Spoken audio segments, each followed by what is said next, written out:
नमस्कार, मैं मनोज भट्ट। आप देख रहे हैं इंडिया टुडे ग्रुप का फार्मा डिजिटल प्लेटफॉर्म किसान तक। आज बात करते हैं तेल के खेल की। तेल के इस खेल में सरसों आखिरकार क्यों बदनाम हो रही है?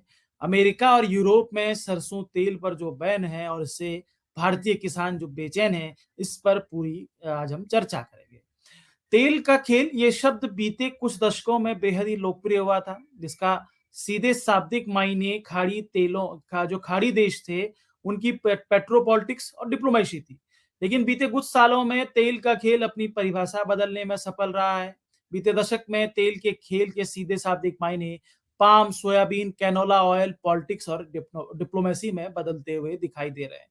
नतीजतन इंटरनेशनल लेवल पर सरसों के हिस्से बदनामी आई है। मसलन इस वजह से अमेरिका, यूरोप में सरसों तेल पर बैन लगा है, तो वहीं देश की खाद्य तेल इंपोर्ट पॉलिसी ने भारतीय सरसों किसानों को बेचैन किया है।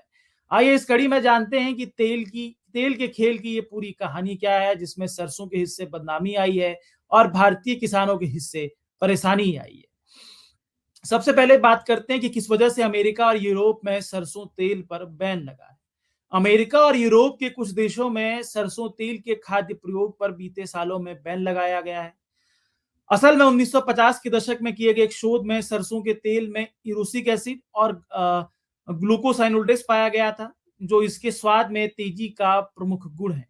लेकिन बीते कुछ सालों में जो चूहे पर शोध किए गए, उसमें पाया गया कि इरूसिक एसिड जो है, उसकी अधिकता की वजह से चूहों में दिल की बीमारियां हो सकती है।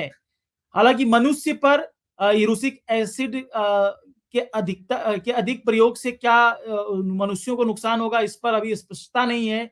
लेकिन अमेरिका के शीर्ष खाद्य संस्थान एफडीए ने सरसों के तेल पर बैन लगा दिया, जिसके तहत सरसों के तेल का त्वचा पर बाहरी प्रयोग तो किया जा सकता है, लेकिन सरसों तेल का प्रयोग खाद्य तेल के तौर पर प्रतिबंधित किया गया है।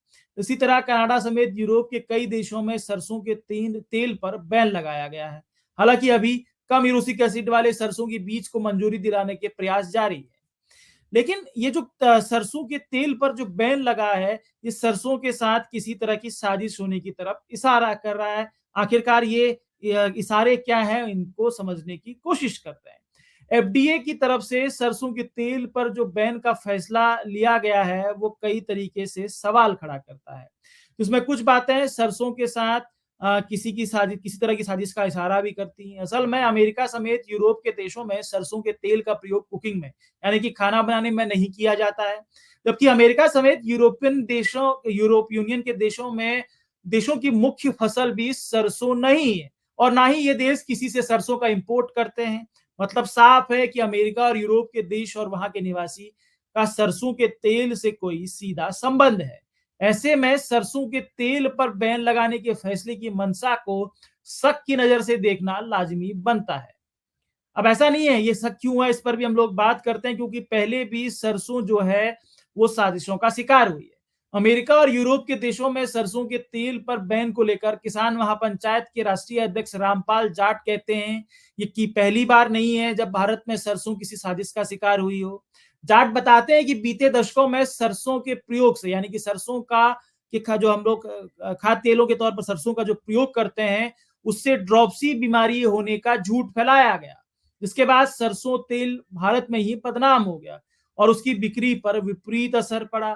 इसको पूरी कहानी आप ऑपरेशन गोल्डन फ्लो में भी समझ सकते हैं। हम अब आपके सामने जल्द ऑपरेशन गोल्डन फ्लो की जानकारी लेकर आएंगे, जिसके तहत देश में धारा बना। धारा के माध्यम से तमाम कोऑपरेटिव एजेंसियों ने भारतीय तिलहनी फसलों को बेचा और सरसों की बिक्री लगातार बढ़ी। लेकिन किस तरीके से सोयाबीन की एंट्री हुई, उसके बाद ड्रॉपसी के मामले सामने आए और धारा को अपने ही सरसों का तेल, यानी कि जो भारतीय खाद्य तेल थे, उनको बेचने पर रोक लगाने का फैसला लिया गया। इस पर रामपाल जाट कहते हैं कि जब ड्रॉपसी का मामला सामने आया तो कई सरसों मिलें बंद हो गई, किसानों को दाम कम मिले, सरसों का रकबा कम हुआ। जाट आगे कहते हैं कि 1985 तक भारत खाद्य तेलों के मामले में आत्मनिर्भर था।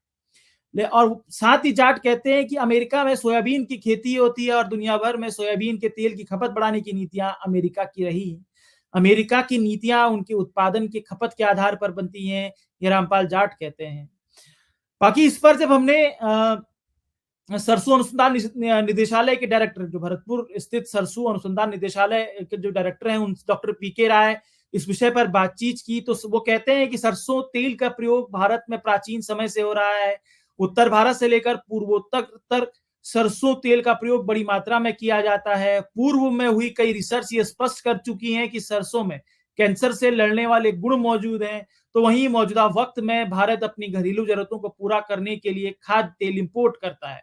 ऐसे में अगर अमेरिका और यूरोप की तरफ से सरसों के तेल पर जो बैन लगाया गया है, उसका भारत के किसानों पर कुछ असर नहीं पड़ेगा, क्योंकि भारत से सरसों एक्सपोर्ट नहीं होता है। लेकिन जिस तरीके से अमेरिका और यूरोप में प्रयोग न होने के बाद भी सरसों तेल के प्रयोग पर बैन लगाया गया है, ऐसे में जरूरी है कि भारतीय कृषि वैज्ञानिक आगे आए और सरसों के खिलाफ जो इंटरनेशनली माहौल बनता हुआ दिख रहा है, उसका खंडन करें। अब सबसे बड़ी बात यह है कि भारत के लिए ये चिंताएं क्यों हैं। हमने अलग अलग एक्सपर्ट की राय समझी, अलग अलग वैज्ञानिकों की बात समझी, हमने पूरा मामला समझा, लेकिन भारत के लिए असल चिंताएं क्या है जब अमेरिका और यूरोप में सरसों के तेल के प्रयोग पर बैन लगाया गया है। भारत के कई राज्यों में पारंपरिक तौर पर सरसों तेल का प्रयोग खाना बनाने के लिए होता है, जिसे शुद्ध तेल के तौर पर रेखांकित किया जाता है। कोरोना काल के बाद सरसों के तेल ने एक बार फिर विश्वसनीयता पाई है, लेकिन ग्लोबल होती दुनिया में जिस तरीके से भारतीय आम जन के बीच अमेरिकी स्टैंडर्ड की स्वीकार्यता बढ़ी है, अमेरिका की मुख्य तिलहनी फसल ने मुख्य तिलहनी फसल है सोयाबीन ने अपनी पैठ बनाई है, उससे इस बात को नकारा नहीं जा सकता कि अमेरिका और यूरोप के देशों में लगाया गया सरसों तेल पर बैन आने वाले दिनों में आम भारतीय के मन में कई तरह के शक और सवालों को जन्म देगा।